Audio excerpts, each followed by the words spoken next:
Hi everybody, my name is Natalia Lopez and I'm going to talk about my family. My mom is Rosalba Lopez. She is 61 years old. She's very sweet and loving person. She is fatter than my sister and me, but she's taller than my nieces Valentina and Maria Alejandra. My brother is Luis Alberto Lopez.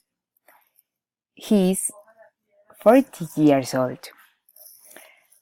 He's hard-working and handsome.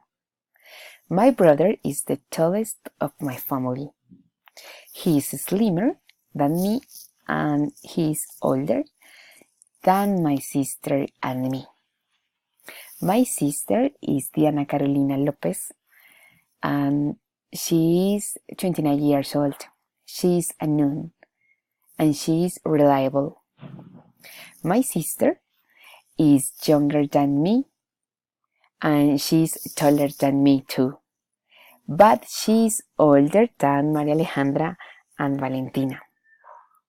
My nieces, Maria Alejandra and Valentina, they are my brother's daughters.